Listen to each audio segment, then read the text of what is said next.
You can't be out partying and drinking every night and then take a peptide and think it's going to heal your body and you're going to reverse age. It's not how it works. You need to focus on... Everybody had this idea that hormone therapy was dangerous and bad for us. So when they took off that black box warning, all of a sudden people were encouraged to be able to manage their hormones. And what we learned... Birth control pills. Give me one sentence on it. There can be a lot of really bad side effects. And don't get me wrong, there are teens and young people who have serious progesterone loss. Yeah. But I would say... Today, we have the Naven Twins. All right. Kymber and Alexis McClay, known as the Naven Twins, are fashion founders turned wellness entrepreneurs, co-founders of Navan Method, and founders behind Koa Life Skincare. Today, they're helping women reclaim their energy, hormones, and health from the inside out. So what is burnt out? Being wired but tired, not being able to sleep at night, being inflamed, skin breaking out, expressions of autoimmune. But for the everyday person out there that wants to find a way to manage burnout, I'd say the most important thing to start with. Someone with potential hormone deficiencies. What are some of these signs and symptoms? Libido is a big one. Being irritable, living your day-to-day life, feeling unhappy for no reason. That's a big part of it. I don't feel like myself anymore. That's what every single woman says, because it's a slow drip, but all of a sudden you feel like you've lost your turn on for life. And by the time you notice that... Welcome to another episode of A Healthy Point of View podcast. I'm your host, Sam Tejada. And as usual, we're bringing experts from all over the world to talk about health, wellness, beauty, and mindset. Today's podcast, we're going to be talking about fashion to wellness. Well, what does that mean? We got a very unique story here, a double story. Oh boy. Do you know where I'm going with this? All right. Today, we have the biohackers, the health and wellness experts. They're helping so many people change their life. We're going to be talking about women's health. We're going to be talking about peptides. We're going to be talking about their story. Today, we have the Naven Twins. All right. Hi, guys. Welcome to A Healthy Point of View Thank you. podcast. Yeah. So we have Kymber and Alexis. Yeah. I've already forgotten who's who, but Can you tell which one's which? Kymber and Alexis. Yes. Oh my So, God, 50-50 chance. So you know, I have my nieces are twins, and they're not young anymore. They're still kids. They're like in 5th grade, and I still don't know who they are. You know, and they know that too. So now they mess around with Great me. uncle. So and Joelle over here has twins also. No way. Joelle has Wow. twins. Well, good So, luck. yeah. They're a handful. Yeah, they're a handful. So, thank you for coming on A Healthy Point of View podcast. Thank you so much for having us. Yeah. We're excited to be here. And you guys, not too long ago, were at Liquivita. We're experiencing the Vita journey, which now we got a bunch of new tools and new technology since the last time you guys were there. We have a 2-seater hyperbaric chamber that's already set up at that location. We have the red light bed as well too. Amazing. Infrared sauna, all kinds of this cool stuff. So you guys are gonna have to come back one day. Amazing. Check it out. 100%. We're coming back. Let's Absolutely. do it. So, you know, first I want to start off, before we get into all the biohacking and peptides and all that other stuff, I want to talk about your story, right? Fashion to wellness, right? Because you guys were really big in the fashion industry. And, but I want to go even further back. I want to talk about your upbringing from when you guys were like 5 years old to where you guys are at today. Kind of understand how you guys grew up. Was health and wellness actually part of you growing up?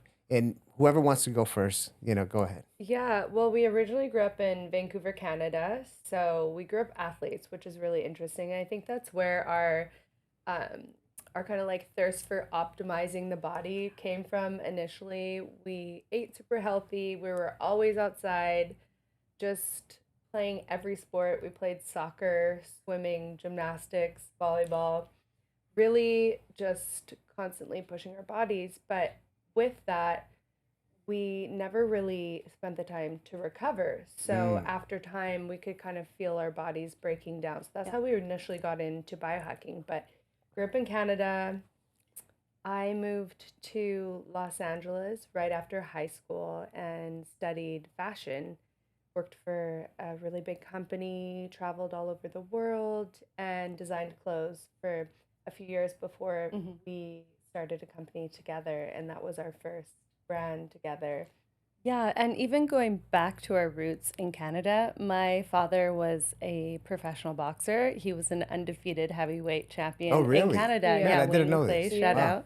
Yes, before he got into the corporate world and then later on started a gold mining company and did really well with it. But we grew up with this idol. We really idolized him, who was this professional athlete. He used to make us spar as little kids. So we kind of saw his dedication to training and refining, optimizing the body from a young age. And I think that's where we got the spark to kind of do it ourselves. And we ended up competing in swimming and horseback riding, doing gymnastics, all the things we could do as Canadian tomboys. And then in our free time, we were outside playing in the creek, running around barefoot with the squishy earth between our toes. So like we really learned to ground and biohack before we even knew we were biohacking as little kids, and like getting the vitamin D and really being one with nature, like those fundamental things of a healthy lifestyle. So we're so blessed to grow up that way. And then as we got a little bit older, we were able to implement it into our lives as, as we started to feel the weight of having a company and all the responsibility and the burnout that you get from, really pushing your body as an adult. We kind of got to go back to our roots and start focusing on biohacking again. Absolutely. So your father, as a boxer, I mean, that's the training that they go through is quite a bit. Yeah. So, and you guys were exposed to that. Would you guys would go to his fights also? Or? We never went to his fights, and he transitioned from boxing to the corporate world, but still had people come up to us in Canada. We'd be out for dinner and be like, Wayne McClay, the boxer. But the way it really influenced our lives is we would go to the gym with him and we would see him strength train, and he was doing carnivore type diets before, it was a fad or a trend. Really focusing on protein, and so that really rubbed off on us. And That's pretty just cool. I think the way you do one thing's the way you do everything, and that dedication, time management, just like refining your body, looking at your body as a temple, those sort of ideologies we adopted from growing up with a professional athlete. Now in Canada, like how is obviously here in the U.S. We're like the most obese country in the world, right? In Canada, how is like health and wellness where you grew up? Yeah, I think it depends on what part of Canada, but on the West Coast, everyone is obsessed with sports. When you're a kid, you grow up doing every sport. You're outside, you're camping, you're hiking. If you're not doing a sport, there's something wrong with you. It's just something that's, it's just a way of life. No video games? No video games. I mean, I would say I spent most of my childhood outside playing in the forest. We also were really lucky. We got to grow up in an area where there was a creek in our backyard. We that's would pretty go cool. skiing. My mom lived right on the water, and then my dad lived in the mountains. So 20 minutes, a 20-minute drive, and we can snowboard every day. So really active lifestyle and a clean lifestyle. And if you've ever been to Vancouver, the minute you step off the plane, you can feel how clean and fresh the air is. Wow. The people are just really friendly. Generally, people are super healthy, and it also comes down to community. People really connect. So there's this collective energy of living a pretty healthy lifestyle. And there's really not the same epidemic of obesity in Canada. Our food systems are cleaner, our standards are a little higher, people are outdoors more, and we're a polite society that really focuses on, for the most part, community and connecting. So I'd say we're lucky because the baseline's a lot healthier than in the United States, even though we're right here. Right. And I think one of the biggest things that I really noticed when I moved to the States is in the United States, fast food and processed food seems to be such a staple of the American diet. But in Vancouver, I never ate fast food. I can't even remember eating it once. And we never ate processed food. Not to say we wouldn't have a cracker or something unhealthy occasionally, but we were mainly making food from real foods, from fruits and vegetables, from protein. So we ate a really clean diet from a really young age. And even the fast food joints, they are not like the US. They're healthier. They use real whole foods compared to here. So, yeah. So did your parents growing up that they would focus on that they would cook at home? We had nannies that cooked. Yeah. We had a French nanny that was an amazing chef, and she made really healthy options. My mom also is an amazing chef. I wouldn't say my dad cooked. No, Yeah, my dad never No, cooked, No. you know, but he that was doesn't kind of cook. like the man never really cooked back then. Yeah. Yeah. You know, and I actually told myself, I says, well, I want to do things differently. I love to cook, Yeah. you know, me personally.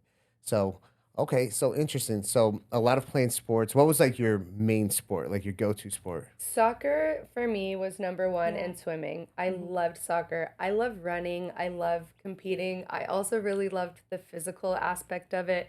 Growing up, I had a lot of energy, and I think I had a lot of built up tension from my parents' divorce. So, like, to be able to like roughhouse a little She Yeah. was the spicy with one. the I for was sure. definitely spicy. It was very spicy. I was a spicy teenager. Sorry, mom. Sorry, dad. Yeah. But to be able to roughhouse a little, I loved that aspect of it. And I was really competitive, not even with other people, but with myself. I wanted to test my body constantly and see how far I could take it, how quick I could run. I just loved it. I was Wow. so competitive. And not For to you? get too deep, but for us, high school was a little bit challenging. Yeah. My sister was bullied pretty badly, and then my parents went through a divorce. So honestly, we wanted to spend as much time involved in sports and outside of kind of the traditional school system and home to just have an outlet, really. Yeah. And so I was on the volleyball team, the golf team, the tennis team, like everything I could do because the endorphins and the team sport, it made me Yeah. happy. It was something healthy, and it was just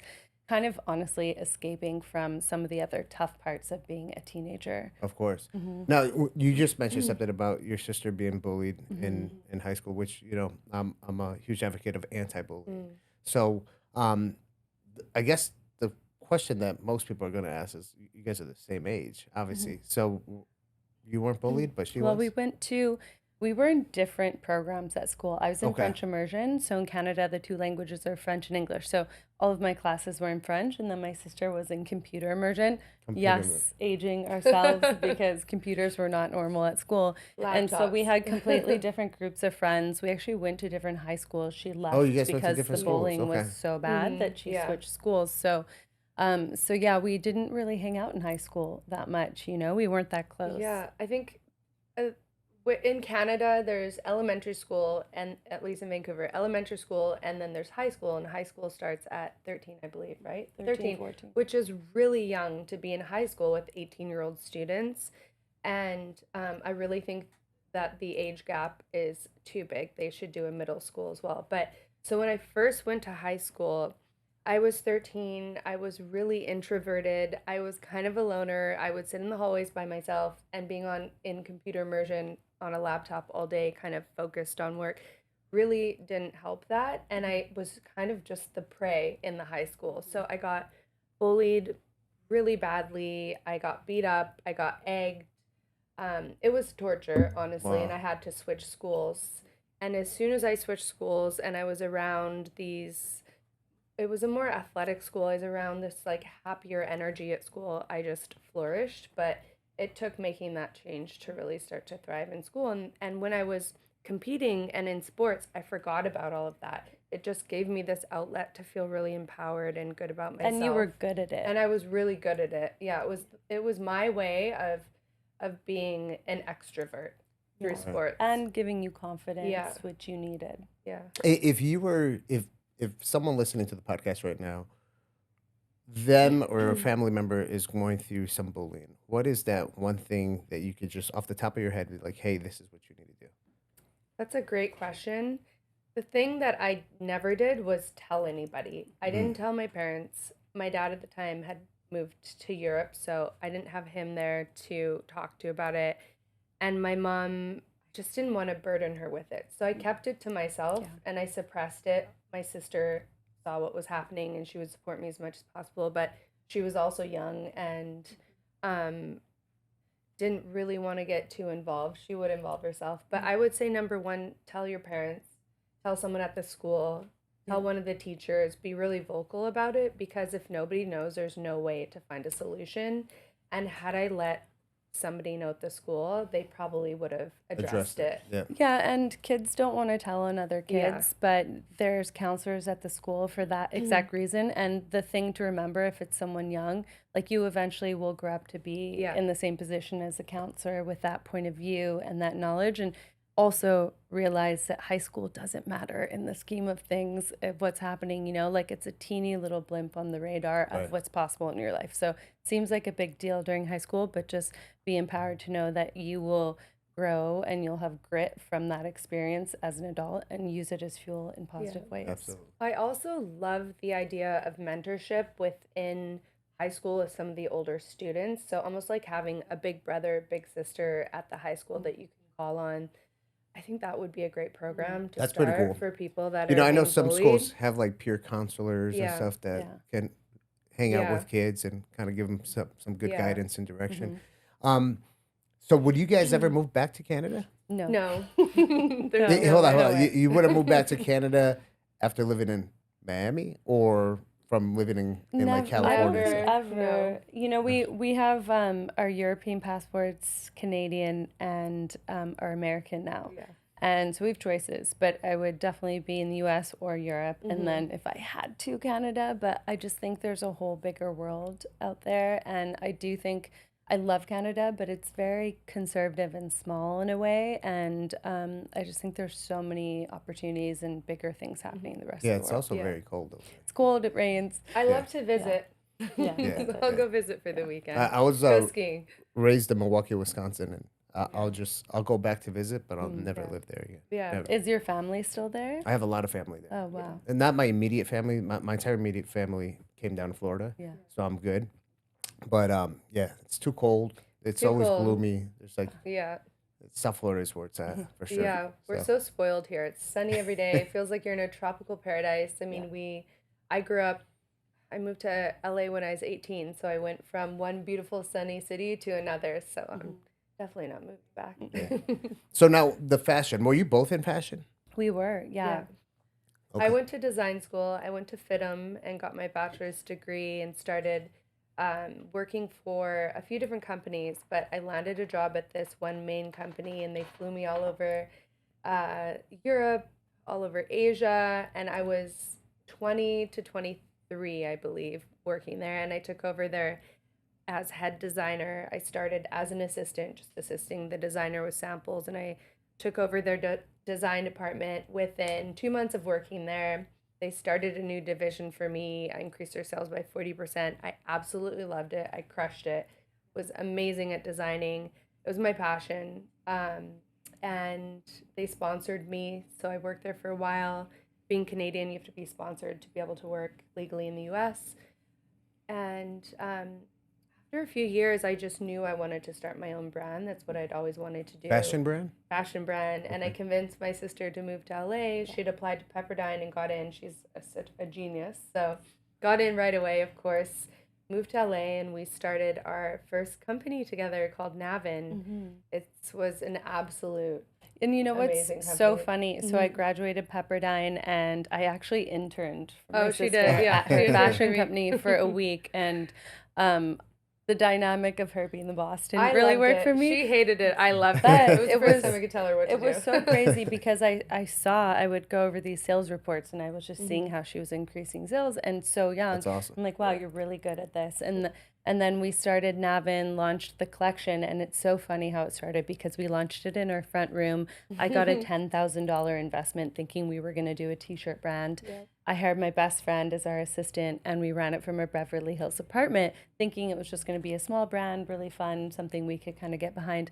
We ended up growing it to doing about 20 million when we left the company, and we had 40 employees. We sold to 500 stores, had 7 It was showrooms. just t-shirts? It ended up evolving into a dress brand. We partnered Okay. with Revolve Clothing. We partnered with BB's. So it's just funny to look back, and you never know where you can take something. So course. starting in our front room, I remember we would do sales calls and pretend we had a whole sales team. We'd be like, this is the sales team for Navan. And really it was my sister and me and when my there was friend no Leanne. AI, we were doing cold leads. Yeah. It's so funny. We would bring all our samples and drive around Melrose and all the main stores in Los Angeles when wholesale was king, and we would work up the nerve to, okay, we're gonna go in there, we're gonna pitch them the collection. We're like super nervous. We're really young. It's our first time really doing sales. We're like, okay, you say this, you say that, and we go store to store and pitch everybody our collection until one account ordered, and then the store beside would see that they were carrying our stuff. So word sort of started to spread. And we ended up having a really loyal following with a lot of the younger celebrities. And we were going out a lot at the time. So we were in the scene, and it just kind of took off. This was before Instagram. This was before the D2C boom. Yeah. So like everything was based on relationships and selling in person. And if you wanted to do PR and celebrity relations, it was doing it on the red carpet. It was so or fun. through wow. a PR It was firm. so That's fun. pretty cool. I loved it. So I yeah. remember we got one of our dresses on Kristen Cavallari on the red carpet, and then it just took off. And halfway through our career with Navan, Revolve Clothing approached us and said, will you guys do a partnership with us? So we launched a capsule collab with them.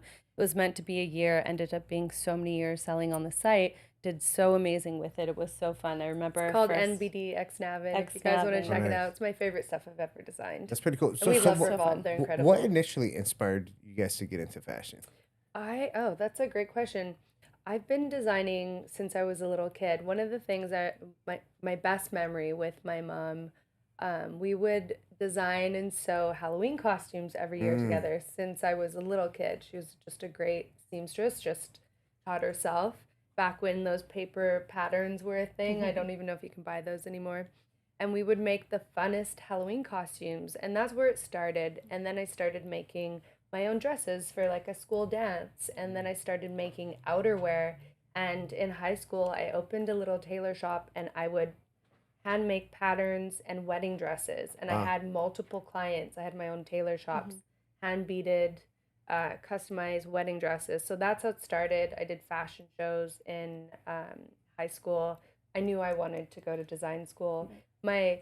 My design aesthetic has definitely changed. It's evolved. It's evolved, yeah. But that's how it Do, started. do you still have a sewing machine? I do still have a sewing You do? machine, of course. Yeah. Okay. That's But cool. but it's course. funny because my sister's always been on the creative design side, and then for me, I've loved more of the advertising, marketing, the numbers. And at Pepperdine, I launched my first technical company. I had a nonprofit where we produced merchandise, so T-shirts, and we would sell them and give the profits to the orphanages that's just over awesome. the border, and then buy food and toys and all that thing for the kids. So I won an award at Pepperdine for this business Amazing. plan and business we launched. So you loved the creative, Yeah. and I loved the business side, and it kind of Yeah. stemmed from there. Is it true that a seamstress drives their car the way that they use a sewing machine? I've never heard that before. Bzz, bzz. Oh yeah, Maybe. that is true. That would make Yeah. sense because the industrial machines are their pedal is pretty heavy. Oh, If really? you've ever seen them, it's not like a regular home sewing machine. They're No, I haven't seen them. they're powerful My mom machines. used to do a lot of sewing. Like, she used to make all of our Halloween costumes growing Oh, up. nice. Yeah, because we didn't have much money growing up, but she would make. I remember when she made our Power Rangers costumes. Like they were, we Cool. won awards and stuff, and my mom made it No all from way. scratch. Yeah. Oh my yeah. gosh! Fun. Wow, So it was pretty cool. that takes talent. Yeah, it does. So, all right. So we're talking about the fashion. Fast forward to today, you guys are in a whole different industry now, completely different world. Something actually had to happen to get you in the position that you're at now, which is in the biohacking space. I mean, you guys are speaking publicly. You're on these different platforms at different stages. You guys have your product line. I mean, you're in it. So, Yeah. what got you into the wellness I portion? feel of it? like we've lived 50 lives Oh my in our gosh, yeah. lifetime, But we've yeah. we've been entrepreneurs, I'd say, like over 20 years now. And for anyone that started a company from the ground up, it looks glamorous from the outside, but it is a lot of hustle and a lot of struggle, blood, sweat, and tears, at least for our company. So we got to this point where we were scaling really quickly. We were in our 20s, managing a big team, had a lot of responsibility. We were out at night, being the face of this like celebrity events kind of company, and then we were at the office really early. So we got to this point where we sort of hit a wall and physically just felt so burnt out. And I know that there's a lot of entrepreneurs that know this. Also, probably a lot of moms that are raising kids and also working. Like, there's a point where you just get so burnt out that your body's like, hey, I'm strong, but I no longer will take this. And things started to break down. And I would say it was probably like mid 30s, early 30s when this started to happen. And so we're like, okay, we are people that can push ourselves. We're athletes, so we're used to taking like pain and really that kind of struggle and being tough. But we got to a point where we're like, we have to make some changes in our life. And it, number one, stemmed from stress management. Right. number two, lifestyle, better quality sleep, better food, putting our health first, like all the things we had been neglecting because we were Really putting, focusing on recovery, which we Yeah. would never do. We're just go, go, go, go, go. Same Yeah. way we worked out and did sports. And I really believe that back then nobody taught you about they didn't. recovery. When you're an athlete, you just push yourself. Yes, you stretch before a game and you drink water, Right. but that's it. There's no other Yeah. recovery involved. So we never really learned Yeah. that tool. And it is so useful. I mean, I think it's more important than even pushing yourself at the gym. Definitely. And we were working out, we were out late at night, up early, working all day. And, we didn't have red light, sauna, all of these things. And I eventually found hot yoga, but we definitely had to make shifts in our life. And so we started really focusing on wellness, and we started getting into the 6 pillars of health, like just really shifting things around. And we're like, okay, we grew up as kids, as biohackers and athletes. Let's get back to our roots and shift some things around. And we're like, we love fashion, but I think we got burnt out from the industry after a while, and we wanted something deeper. And I think that time comes for a lot of women where you're like, if I'm going to be working this much, I want it to make an impact on the world and empower people. And I love apparel, but I didn't really feel, at least for me, that my passion was really being satisfied. And I also worked at a cancer research lab when I was quite young. I was really into science, and I didn't feel like I was fully pursuing my dream in like the sciences or data side. And so we decided, let's try something else on, and we started our clinic together. And I think for fashion, it was more my passion originally. She loved the marketing, the business side, and you absolutely crushed at that. But as we evolved, and I say we because a lot of what we've done is together, we've done it separately as well, but partners in a business, as we have evolved as young women, so did what we wanted to do with our career. And fashion can be an amazing industry, designing, creating, I love, but there's also a lot of aspects to it that are a little bit cold and superficial. So that just didn't feel aligned with who we were anymore. Did you both feel burnt out? Yeah. We both felt burnt out, but what's really interesting going back, that I did feel like I was kind of chasing your dream more than my dream. I could feel it. And then I was like, okay, now I'm fully an adult, if you ever feel like an adult, and it's time for me to really fulfill and fill up my cup too. Right. Yeah. But you also had that yearning for something deeper. And I realized when we kind of hit a wall and got burnt out, it wasn't just physical burnout. We emotionally had, and I say we because we've lived everything together. That's the thing about a twin, is we had a lot of emotional junk and baggage that we had to I want to go a little bit deeper into that, because a lot of people are going through that burnout phase, right? And sometimes people are unaware that they're hitting that burnout phase. So what is burnt out? I mean, for me, the number one thing is I physically felt like I was hit by a truck. Every morning I woke up, I was exhausted. I was mentally, I felt depressed. I felt really depressed. And it wasn't the type of depression where I can't get out of bed. I just did not feel happy. I felt miserable almost. My body ached. And I was pretty young, mid-30s, too young to be feeling these things. Tired all the time, just really lethargic, depressed. Now, you guys keep on saying mid-30s, and I know that if I was just watching this podcast right now, they're like, well, I thought you guys were in your 20s. So 43. We're 43. 43, Okay. yeah. All right, so just so people know the difference and what the timeline. Well, thank so, you. Thank you. So mid-30s, you start feeling this way. Yeah, and it shows up for a lot of people in lack of motivation, feeling like a little hopeless, like they just want to give up. What's the point? What's the point of life? Waking up and just feeling like you have no motivation. Right. I think that's the way it shows up for a lot of people, because your body is just in a way depressed. Like there's downstream fatigue in your body from being overworked and your adrenals being completely shot. And it shows up in different ways, but I'd say that's the feedback we get from a lot of our female clients too. One of the biggest things that I noticed was my body was so inflamed. I felt puffy, not from weight gain, not from fat. I felt puffy everywhere. My fingers felt puffy. I felt just so inflamed. And working out more and more and more, that actually just made it worse. Because I wasn't taking care of my body, and what my body really needed was to rest, to get good quality deep sleep, to eat the right nutrients. I was skipping meals because I felt inflamed. I was working out really hard. I was drinking tons of caffeine. I was working till 1 in the morning and waking up at 6 a.m. And I just didn't give myself my body what it needed to. How did you really, guys figure that out though? I just hit a point where I couldn't keep doing it. So I started getting sick. And at that point, I didn't have a choice. Right. And we're so tough, and I'm so used to just pushing through anything that I could have kept going. But I chose to really take care of my body. At that point, I'm like, I feel like I'm 90 and I'm 35. This is enough. And I'm so used to feeling good in my body because I'm an athlete that I really noticed that there was something But wrong. that's also the other thing is our society and world is kind of built for a man and a man's schedule, not a Right. woman.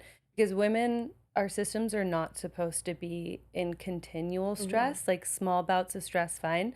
But we are not supposed to be pushed as hard as we're pushed in our society, working, raising kids, like all these things. Our hormonal system is not built for that. It's built for a man to be able to be tough and survive.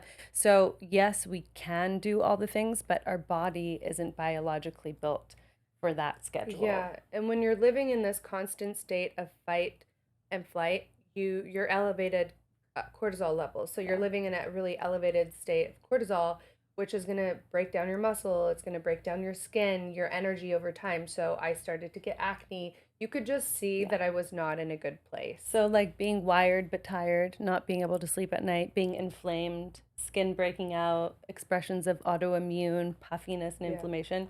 Those are physical signs that your body is not doing well. I like that. Wired but tired. Say that. Wired You know, but the tired. monkey brain that happens sometimes. Wired but tired. Yeah. Especially for That's a women. good catch. Yeah. So when you guys decide to start addressing these issues on how you feel, what's the first step that you take to start addressing and taking control of your health? Well, it's interesting. For us, it wasn't just physical, it was emotional too. Right. And with a lot of people and women, we kind of push down our emotions. But if you're not dealing and healing your emotions, then it becomes a physical illness as well. So we actually started doing therapy separately. We ended up doing plant medicine. We discovered all these different modalities in biohacking, peptide supplementation, detox protocols. So we kind of went and did things the way we always do, which is dive really, really You guys deep were doing into it things. Separately, our own practices. I've been really spiritual my entire life. I've been praying. I studied different religions and kind of took all of the elements that really resonated with me and I felt like really impacted my spirituality and created my own practice. So that still is the foundation of everything I do. When I say I do my morning practice, that's part of it. And that helps me to regulate my nervous system. And I find that when I step away from that, I'm traveling or I'm in a high moment of stress and I'm not really practicing, my body reacts and I can feel it. So when I'm doing my practice, that to me is probably the most effective thing that I've done. We've done separately and together years of therapy, and my sister mentioned plant medicine for me has been such an incredible tool. I started doing ayahuasca and other plant medicines about 12 years ago and working with a therapist before it was popular, working with a therapist, working with a healer, and really trying to dig through past trauma and release a lot of that. And that really helped my nervous system more than wow. anything. That's pretty And cool. it's been one of the most impactful things I've done in my life. And I think continuing to always evolve on that level and always work on yourself emotionally is equally as important as all of the other tools you have for biohacking. Where did you go for the ayahuasca stuff? In Los Angeles. Oh, in LA? Yeah, Yeah. and San Wow. Diego. In San Diego, we have a great circle.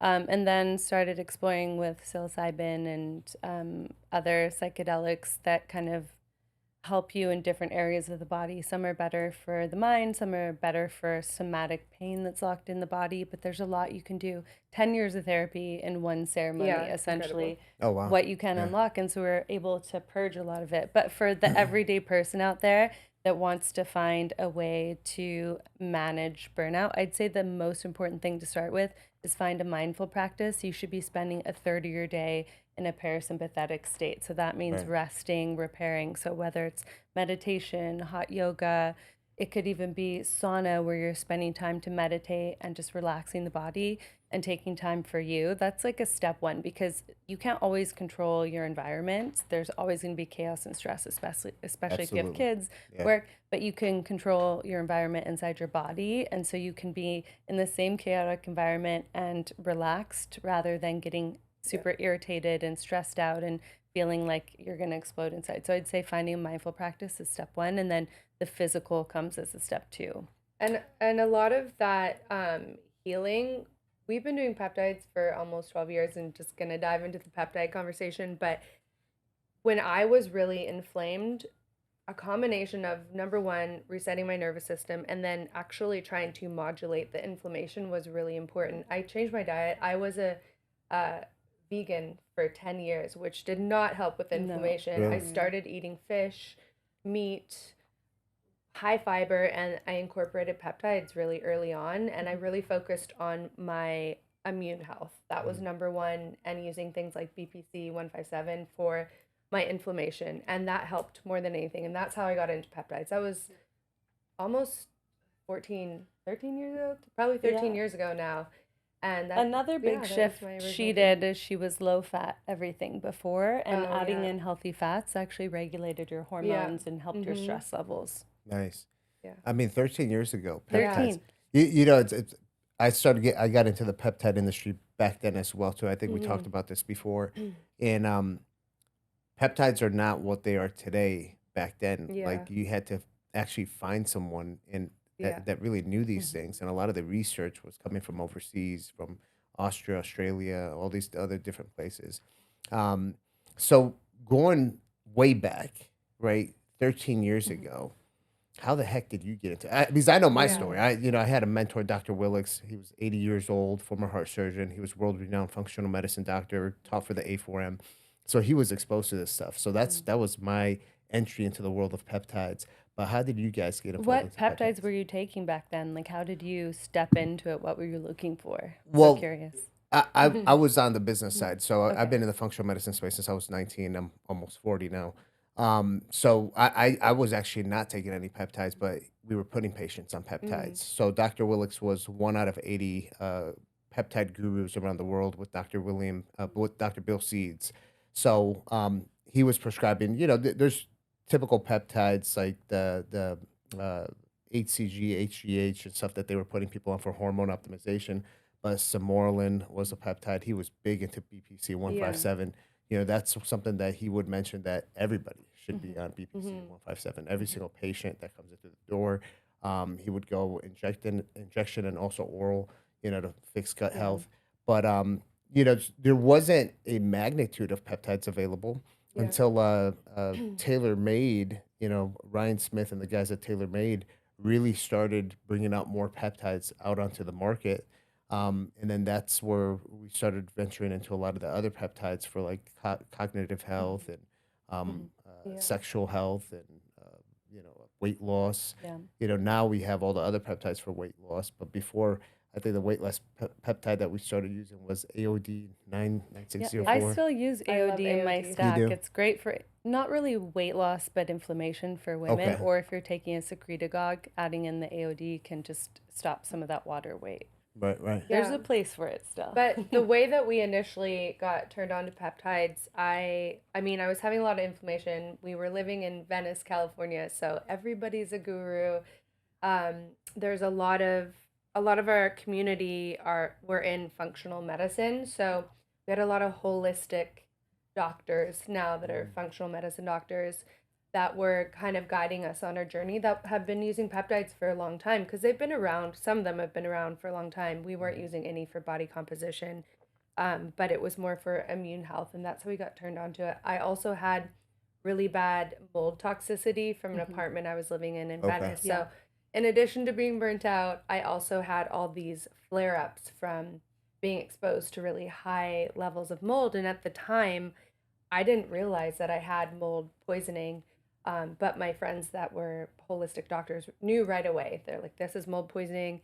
Try this peptide to help with boost your immune system while you're doing all the different detoxes. And it was just the way that it helped me heal, and it expedited my healing. I just completely got into peptides after that. I was like, this is Nice. amazing. I think originally the incredible. ones that we did were for inflammation and immune, like Kymber had said. So BPC 157 and thymosin alpha 1, I believe, were the first two that we started with. And it just like transformed our immune systems, both of us. And throughout the years, had a few other health issues. I had sepsis and I was hospitalized and almost died from sepsis from a surgery. And it got infected during the surgery, a bladder surgery, and I survived, thank God, but I had to take so many antibiotics that my gut was completely destroyed. And I used capsule form peptides to heal my gut and a bunch of peptides to transform my immune system.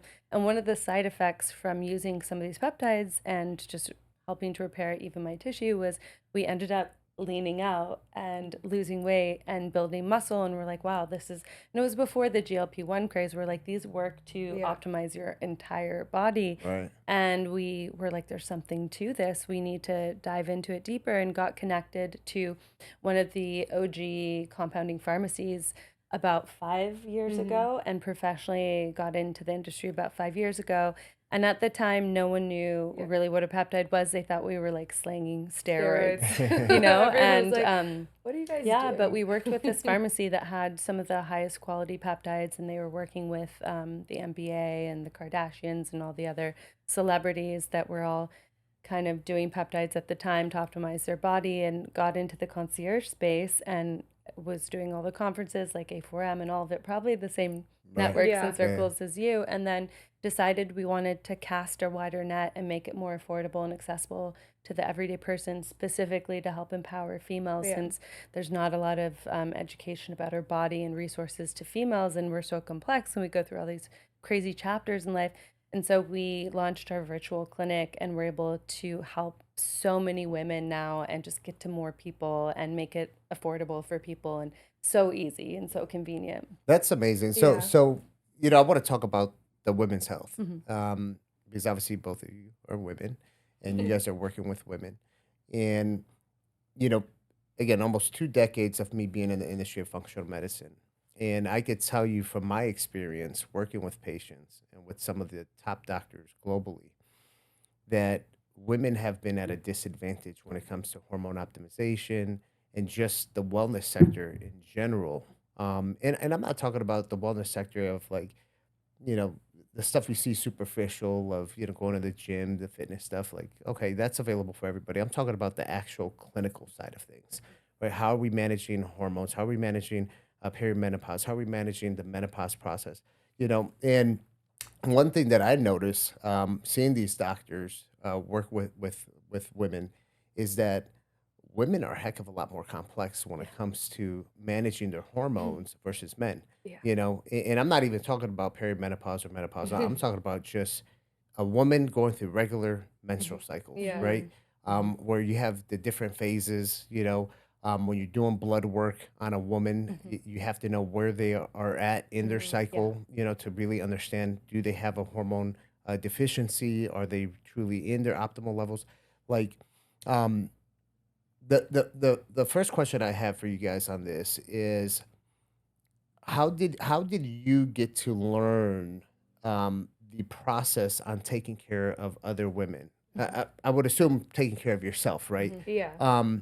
But there's going to be more to that, right? Because there's an educational component where you really have to kind of understand what's happening. Like, where did you get this education? Well, first of all, you must see with Liquid Beat all the time, because you do such extensive blood panels, looking at a woman's different phase during the month. I think we're 25% variation every single week hormonally. So Right. we're kind of a different person every week of the month. And you see that, like you're saying, in the blood test. So you have to be really accurate and know exactly where you're at in your phase to be predictive. And even when it goes to perimenopause and trying to test hormones, it's so hard because a woman's body's all over the place, that really everything is anecdotal. And that gets back 100%. to our story, is things we were having symptoms, different symptoms that women just go through from aging, but we would see a doctor, we would test, and our labs looked totally normal and fine because they didn't really know what Or to look or for. a male doctor is like, this is just part of Part of getting life. older as a woman. Which Accept it and I deal with don't it. accept. And even when you think about like the next chapter in life, perimenopause, menopause, you have to start preparing for that in your 30s as a woman. For some women even earlier. And so when we were in our early 30s, we started to have kind of, at least for me, I'll speak for my own symptoms. I had a little bit of irritability. I just started getting super tired. I could tell my body was off. And the best way to learn something is to really like go through it yourself. And I felt so frustrated because I just didn't find any answers. And so the same community that introduced us to peptides, the same functional medicine doctors, they introduced us to this whole world of looking at the body as an ecosystem. And we did training and certification for coaching. I did mine with the extended program at Harvard Med School, has one for wellness coaching. Kim studied nutrition with the Stanford extended program, and we worked with chemists and labs at the pharmacy. But the best research we've ever done is like really digging deep on our own and talking to our functional medicine doctors, being connected with other people, and looking at the clinical studies and data on our own and just piecing it together and figuring it out. And also being part of a lot of women's groups. When you're around women that are 35 to 45 and you see this common denominator, everyone's going through similar things, having similar symptoms, and you start having these discussions, you realize that these symptoms are part of the aging process, but they don't have to be. And how do we really combat that, and what's really going on? So you're having these conversations. And I talked to my mom about it, but she's also not educated. You know, that generation, you weren't taught about perimenopause. Some women weren't even taught about menopause, so they didn't really understand what was going on in their body. And I think there's a whole stigma around hormone therapy, or at least there used to be. So a lot of women are scared of that, but it's more about understanding your body, what happens from 30 onwards, and what can you do naturally to help regulate your hormones? What can you eat? How do you work out the right way? What's really important, like sleep and managing stress?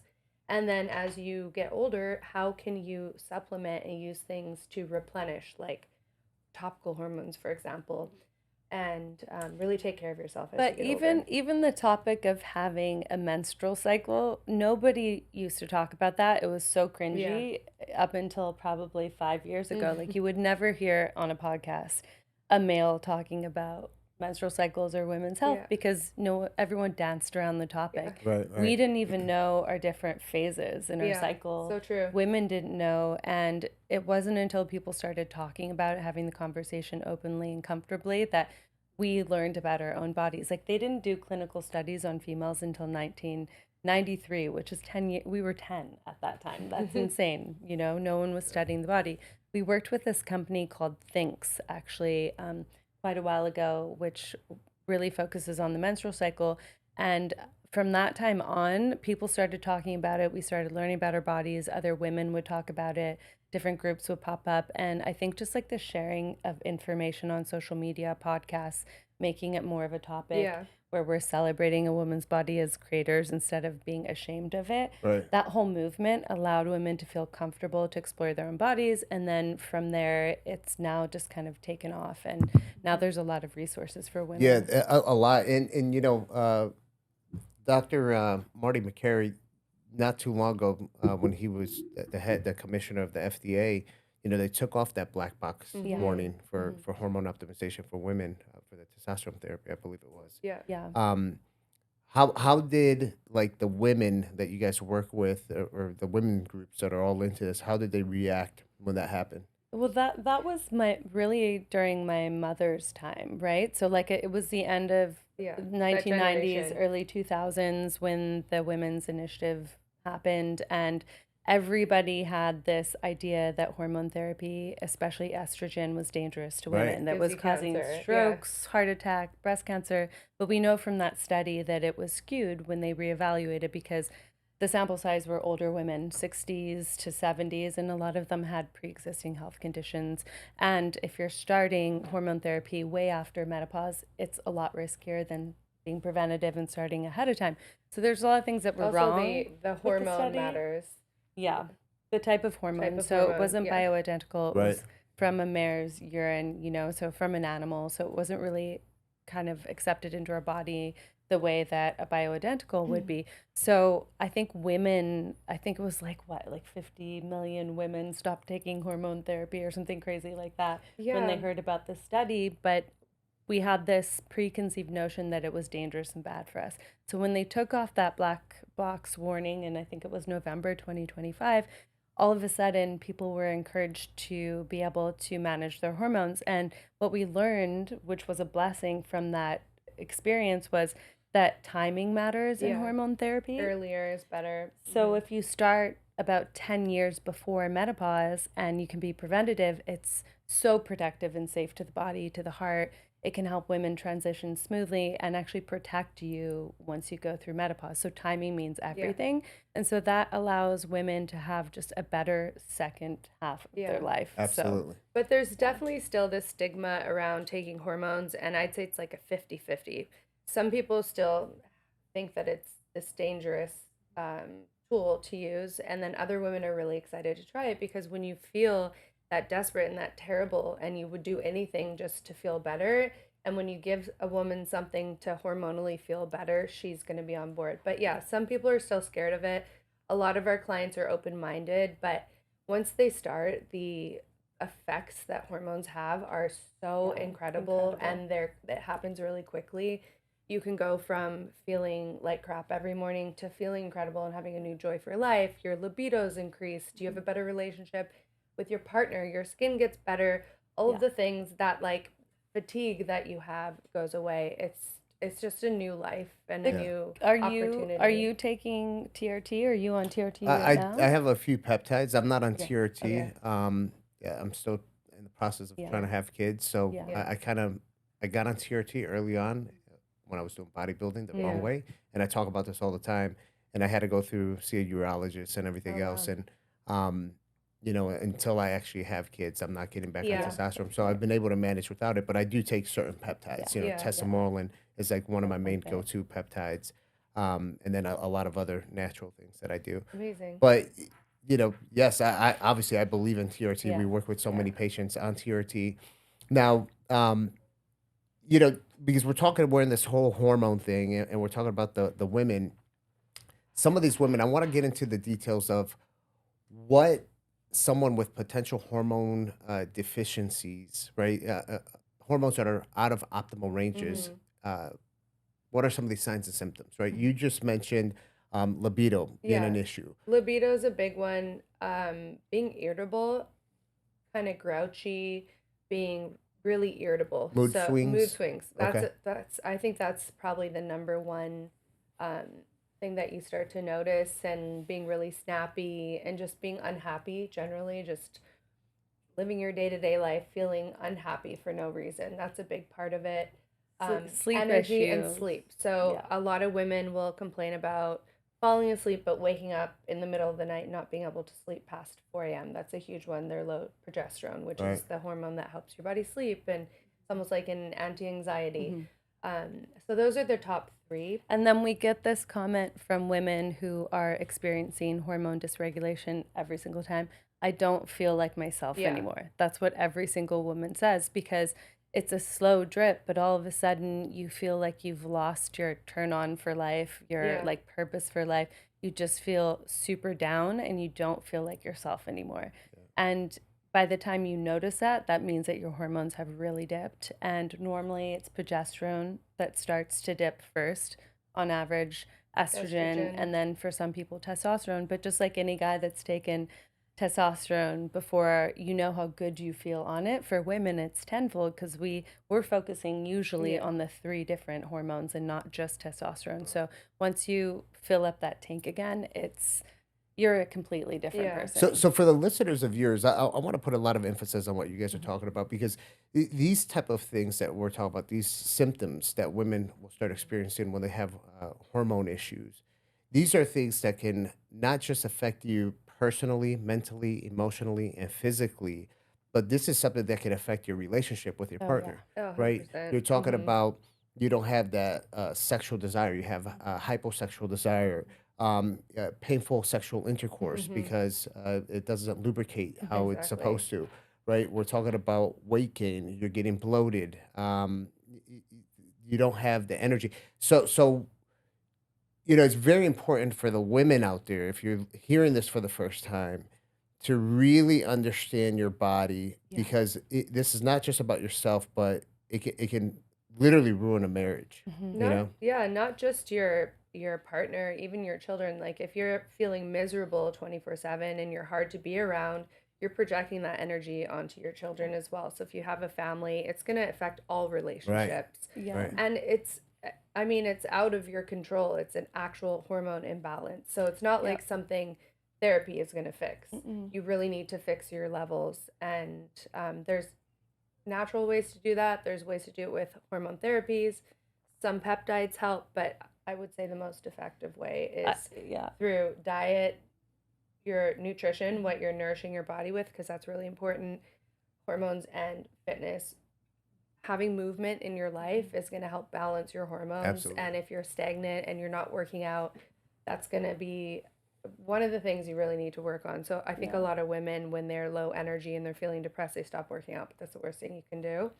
And I can't tell you how many clients we've had that said, if I had started hormone therapy earlier, I would have saved my marriage.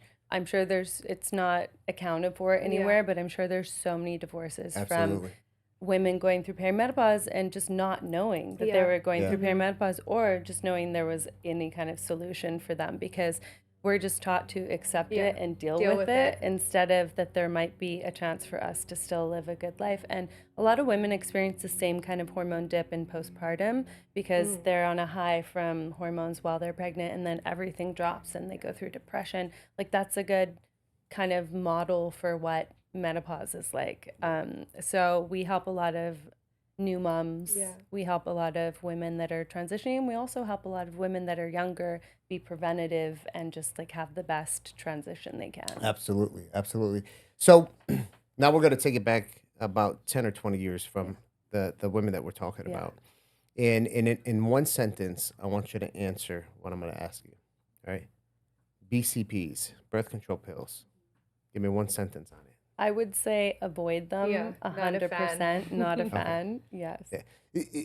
I knew that was going to probably be your answer, coming from the functional medicine space. So let's go deeper on that, because you're starting to see girls, teenage girls at a younger age getting on these birth control pills. And a lot of the times they're putting them on the BCPs, not specifically for them not to conceive, but to manage their menstrual cycle, to basically turn off their menstrual cycle. Yeah, it's terrible. Or acne, and it can affect your like hormones for life. Right. It can have a very serious effect, and a lot of times you have to detox from the hormones. It's just not something you want to mess with, especially if you're in your teenage years and you're still developing.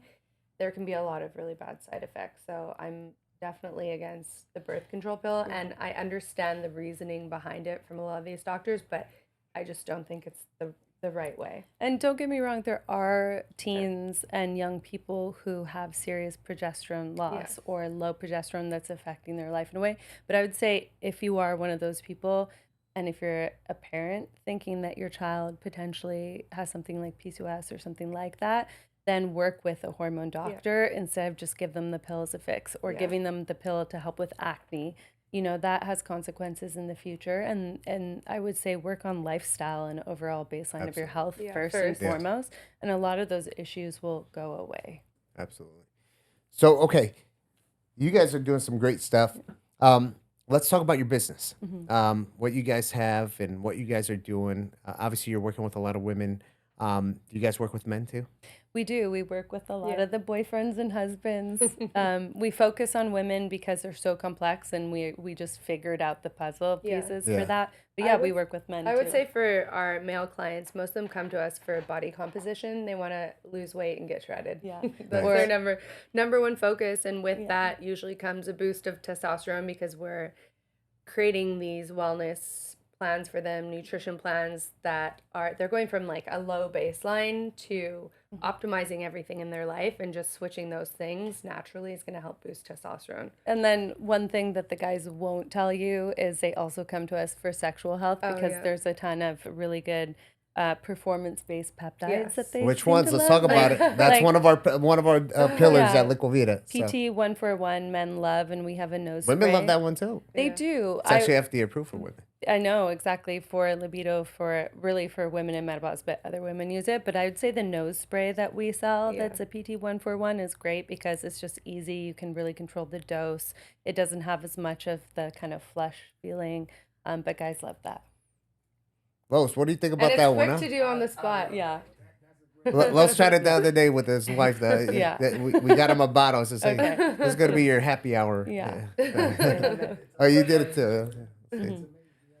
Yeah. Well, that one had the oxytocin in it. Oh yeah, we have that one too. I'm a big but fan of I'd say oxytocin. the stack that men are really loving, and of course we by the way, we use Function Health for all of our testing, and Okay, Liquid nice. Vita if they Dr. come Mark in Hyden. person. Yeah. But we like to, as I say, like look under the hood first, ideally with our clients when we coach them, and then recommend a protocol. But I would say on average, guys coming to us, if they're working on body composition, they love CJC, IPA, tesamorelin, definitely PT 141, GLP-1 usually. a microdose of Retta. Retta, or a larger Retta. dose I love depending. Retta. Everyone loves Retta. Yeah. Red Yeah, is- and then the Wolverine stack, of Yeah. course. It's Yeah, like yeah, the for first thing healing. any guy Yeah. asks for is, do you have the Wolverine stack? I'm like, do you even know what that does? They don't even know. they They, don't even just know. know they need I to be also on it. NAD is still probably one of our most popular, and we have a nose spray that's great. It gives you so much energy. It's better than coffee. Better than and- coffee. What's in yeah. that one? Yeah, it's just NAD, but it's Oh, a it's the nose NAD. spray. Yeah. So I do a few spritzes of the nose Yeah. spray. That one's super popular. Easy to travel Yeah. with. Can So do it a few you times guys a are day. very passionate about this stuff. So Yeah. now I kind of have to know what your biohacking stack looks like. Yeah, I focus a lot on, my main thing is nutrition and working out outside the peptides. That's my main focus. I'm obsessed with both of those things. You work out every day? I don't work out every day. I work out 5 days a week, and I do yoga every single day on my own. I've been doing acrobatics and handstands for 15 years, yoga Okay. for 15 years. So I wake up every morning. I do some sort of movement. Usually it's a bit of yoga stretching, and then I'll do a workout, usually 2 hours at the gym. I love it, in a sauna. I do that 5 days a week, sauna 4 days a week. I would do it every day if I could, but I get too dehydrated. And then I'll spend probably 2 days, usually 2 days, doing some sort of recovery. So red light, sometimes I do a lymphatic drainage massage, which I absolutely love. My peptide stack right now, I'm doing thymosin alpha 1. I just started Clotho. That's pretty cool. I love Clotho. I do my NID nose spray 3 times a week. I've been doing that for years. And I do a microdose of a terzeptide. I Okay. prefer terzeptide over Retta. It just works for me with my body. Right. So I cycle on and off of that. And I just do want to preface to people watching, it's really important that you don't go and just try the Yeah. stack that other people are doing. You want to do your research and make sure you're doing the right thing for you. I also think that quality of peptide Yeah. testing is essential, making sure that they're 99+% purity. So just don't get the cheap knockoffs, get the real thing. Absolutely. And they're more expensive because they're doing the testing. They have doctors regulated. supervising, they're regulated. So they're from a good lab. They put a lot of like love and data and clinical study into it. So that's what you're paying for. And just think like if there was going to be an issue, you wouldn't see it for a very long time. So be careful, go to the right source. They can be so magical to heal your body, but you just want to make sure you're putting good peptides in your body and Yeah. being smart about it. It's also not it's not like some magic tool. It's, you have to also do all the other things. You Right. need to really take care of your body. You can't be out partying and drinking every night and then take a peptide and think it's going to heal your body and you're going to reverse age. It's not how it works. You need to focus on sleep and food and fitness, and add in peptides as this assisted tool. So it's not a magic pill. I think some Yeah. people are taking it for the wrong reasons. I've seen a lot of people take a GLP-1, and yes, they're losing weight, but they're not working out, so they're not taking care of building Yeah. strong muscle. Skinny fat. Yeah, Skinny fat. We don't want It's that. skinny fat. It's not healthy. You don't Right. want to lose your muscle. It's really important. So. Yeah, and a little cheat code for peptides is focus on 1 to 2 pathways at a time, right? So you don't need to take everything just because you've access to them. Really focus and hone in on what you're trying to achieve within your bodily systems. So for me right now, I'm working on mitochondrial health, and then I'm doing a little bit of house cleaning. So I have this really good protocol for 5-amino and NAD. So I do my NAD, and then 5 minutes later, I do a 5-amino that's going to focus on mitochondrial health. And then I do a microdose of Retta twice a week. So not only am I getting the fat loss with the 5-amino and Retta, but I'm also getting that mitochondrial support that's going to just help with ATP production, protein folding, like all the other things that I need to do sort of a house cleaning. So it's important to be smart and strategic about the way that you're taking the compounds. That 5-amino MQ, honestly, you're probably like the only other person I've ever met who's actually taking that. Yeah, injection form is. Oh, you're doing the injection? I do the form? injection. Right. The capsules. I've done the capsules back in the They're day. not I didn't really really as see effective. much They're of not. anything. The You see- injection is definitely Really, I'm gonna have effective. to try that. Yeah. one day. And then I also, as I mentioned, I add in an AOD for me, but I am naturally very muscular, so I just like that it's a fragment and it helps just kind of tighten things up a little bit. And while I'm doing the microdose of the Retta, it just kind of helps me maintain my muscle. I also think because we grew up working out, we build muscle easily. If we're on vacation and somehow we don't work out for a week, which rarely happens, we can start building muscle again pretty quickly. I do notice as I get older, I lose muscle really quickly, like within days. But because we have that muscle memory, we do build muscle really quickly. So if you're someone who's never worked out in your life and you're just starting a peptide protocol, you definitely want to incorporate something that's going to help your body naturally produce growth hormone, because it's hard to build muscle at an older age. So there's so many peptides for that. CJC is my favorite one for men, and for women, you can do a small dose of it. And Depending what on where was you're your at. stack? My stack currently right now, low dose Retta. I'm a Retta guy. So this was my first time doing Retta. I've done all the other ones before. Tessamorelin, and then I have I do a lot of different vitamins and stuff. You know, glutathione. I nebulize glutathione. I'll do methylene blue. I kind of do that more as needed. Glutathione supplement, or do you do injection? No, I nebulize it. Oh, Yeah. oh, So cool. I I get the haven't done it sterile yet. form, the same one that we Amazing. use for IVs, but I nebulize it. And We do should you do have that that when at we come to Liquivita? Yeah, we have it at Just Liquivita. so you know, let's do that next So exosomes, I've been Yeah. on a very strict routine, at least quarterly basis. I'm doing exosomes. I've nebulized that, and then also I love IV. exosomes.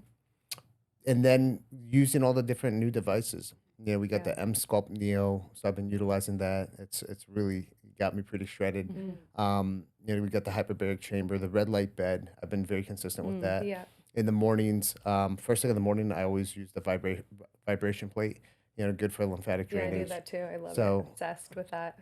Yeah, it's interesting. I'd say for me, some of the basics like sauna 5 times a week makes a huge difference for me. And then I love the red light bed with the hydrogen machine, the hydrogen generator as a respirator while you're doing it. I feel naturally high when I get out of that. Then hyperbaric is just so healing. I get an energy boost. I do have to do it continually. So I'd say like doing it at least 3 times a week. Yeah. Those things alone make such a difference for my ATP production. I can just tell I get so much energy. So I'm really big into cognitive health. So my other stack, and this is a stack that I've been consistent for probably the last 7 years. I take NMN, I take NR, which is obviously the precursor of NAD, and then I do NAD injections about 2 to 3 times a week, subcutaneous. And then I use a nasal spray, which is like, if I had to keep just one thing out of anything I take this nasal spray. Yeah. It's called Synapsin. Yeah. So the Synapsin nasal spray has the NR, has the methylated version of B12, and then it has RG3, which is the Yeah. ginseng root extract, pharmacy grade. And that thing, just like every morning when I do that nasal spray, everything just changes and becomes high definition. I see better, hear better, speak better, everything. It's Okay, unbelievable. we love that. need Yeah. that. Yeah. Yeah, you know what we do in the morning too, which we haven't talked about, is we do this kind of, I call it our magic potion. It's creatine, glycine, stem regen powder, and true nitrogen NAD powder in water with Hold on, electrolytes. True Nitrogen has powder? They Yeah. have Or a you powder. open up Little the powder. No, capsule? it's a Yeah. powder now. Yeah. And then the They're stem little regen, is a packets. powder too. is it because they have like the 1, 2, and 3? They're the capsules, but the sport version. Okay, There's the a sports one. powder, Okay. a berry flavor, Yeah. and then the True Nitrogen. And I'm not saying this tastes good, by the way, It's but a lot. you literally feel works. like a new human Yeah. being Wow. 10 minutes after you drink it. And you need the creatine too. We Centenarius, we I work love- with that yeah. brand. We love it with the glycine too, because it kind of How much creatine are you putting in there? I'm doing about 10 10 grams. Okay. Yeah, it's more for brain health and cognition really Right. than for me for building muscle. But I find when I do it fasted in the morning, I Yeah. love the feeling. Me too. My brain just like switches on. Sometimes I put amino acids in there too, but depends on Yeah, my the morning. perfect aminos. Yeah. What's your go-to zone 2 training if you do zone 2 training? I wouldn't say I'm really a zone 2 training person, even though I should be. I like to push myself at the gym. I run. I love running. I know it's not for everybody. I run on the track, which I like by my place, or on the treadmill.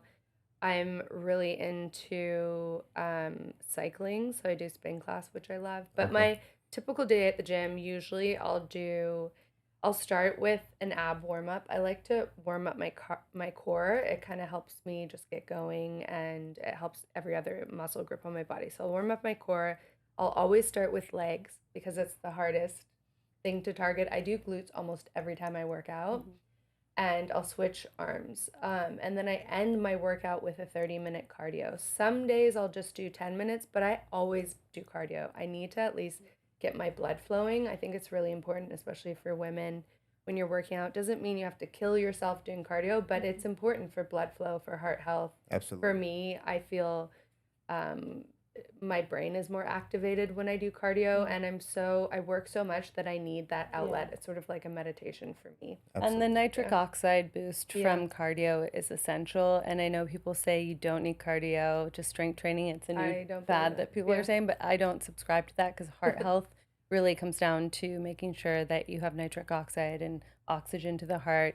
And then another thing is we're obsessed with hot yoga. Yeah, hot yoga. Flexibility and spine strength is the key to longevity, I one of the agree. keys. So making sure you have a lot of fluid in your joints, between your joints, and you're flexible, that keeps you young forever. Yeah. And Yeah. it completely changes your experience during the day. There's no better feeling in the world than hot Yeah. yoga. I have to say that. If And- I could only do one workout for the rest of my life, that would be for it. sure. And then Kymber does acro Yeah. yoga, handstands, all the crazy You know, I've never done acrobatic Yeah. tricks. hot yoga. I did yoga for the first time not too long ago, and I felt like I was 80. Yeah, I hot mean- yoga is That's great. a sign to keep doing Yeah, it. I know. That's You want the definitely a sign. heat, especially if you're a new yogi, because it helps your muscles open up right away. So it makes you more flexible, and you're just instantly warmed up. So you have Yeah. less chance of hurting yourself too, and you feel great.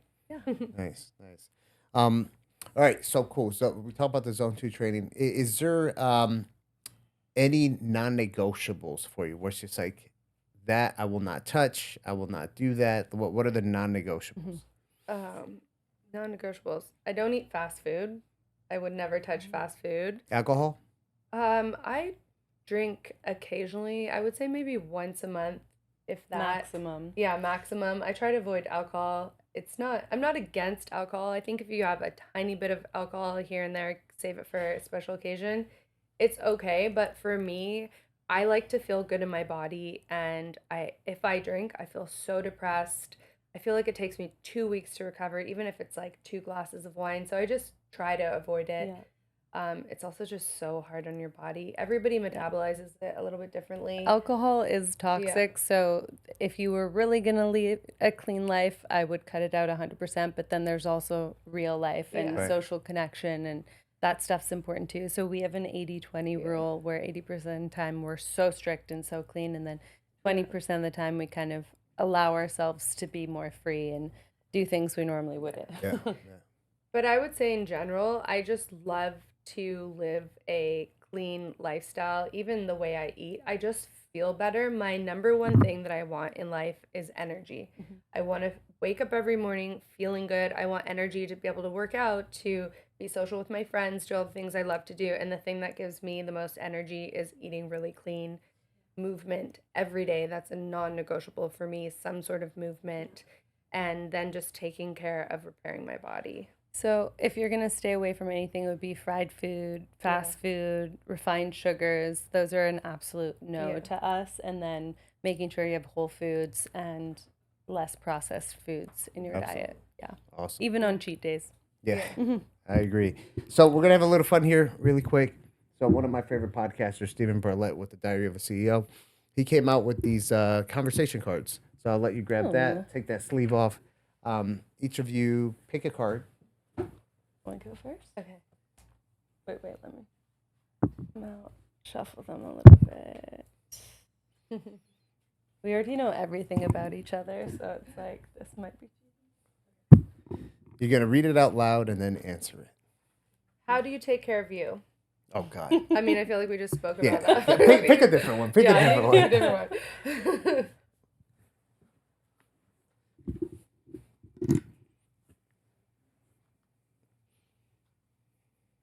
Oh, wow. Okay, this is deep. Is there a time in your childhood when you could look back and think, this is the reason why I'm sitting here and why? I also feel like we touched on some of this too. Yeah, I mean, So as we kind of spoke about this entire podcast, grew up an athlete, optimizing my body. And when I felt that moment of burnout is why I started our clinic. But I think the reason why I started my businesses and I've been so driven in life actually comes down to when I was bullied in high school and feeling lesser than and not good enough and wanting to prove to everybody that I was good enough. That's how it started.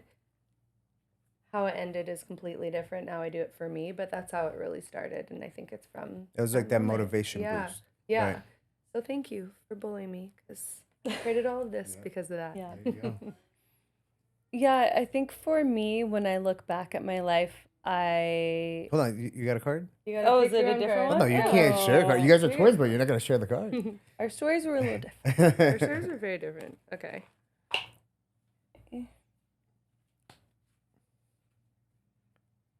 Is it ever appropriate to hurt someone's feelings?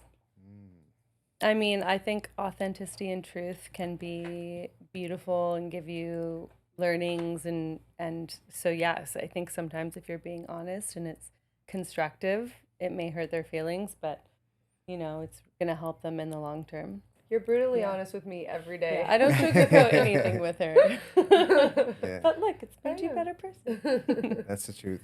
So as we wrap up here, if there's someone who's listening or viewing this podcast who truly resonates with today's message, which we covered a lot, right? We covered a lot about women's health, about just in general health. We talked about how important nutrition is. Someone who resonates with today's message, what is the last thing you both can leave them off with? Yeah, that's a great topic to talk about. I would say it's for women that feel like they're struggling with hormone issues. Any woman in their mid-30s to mid-40s that's waking up every morning feeling tired, don't have a joy for life, they've lost their libido or just their happiness in life, don't just sit there and struggle with it. Reach out to us, reach out to your hormone doctor, reach out to a functional medicine doctor and find a solution out of it because you don't have to live through it. You don't have to struggle. There are so many things you can do to live an amazing quality of life. Yeah, and I would say first and foremost, work with a coach. So whether it's us or another coach, work with a coach. Otherwise, you are going to do the same thing you do every day, which is like, I'm going to get to my health tomorrow because you don't know where to start or the first steps to take where it seems overwhelming. A coach will help you organize the process. We'll have the resources, we'll have the protocols, and help you take baby steps towards being the better version of you. Amazing. And if people want to find you guys, where can they find you? Well, we're Naven Twins on all social media, and then navenmethod.com is our website for our coaching and clinic. Amazing. Ladies, it was a pleasure having you guys on a Healthy Point of View podcast. Thank you. This was thank so you fun. so much. This was Absolutely. great. Guys, you heard the Naven Twins. Every great athlete has a coach. Don't take this upon yourself. There's many people out there who can help you navigate the process. They've developed their pillars. They'll work with you. Um, Guys, it's very important, the things that we talked about, especially the women that are out there. Can you age the way that your grandparents did? You can, but at the end of the day, we have tons of technology, tons of different supplementation, different peptides to help you throughout that aging process. We live in an extremely toxic world, right? So there's certain things that we have to do to get your body back into homeostasis. Guys, make sure you take this podcast, share it with someone who you think might resonate with today's message. Make sure you like, subscribe, do all that other fun stuff, and we'll see you for the next one.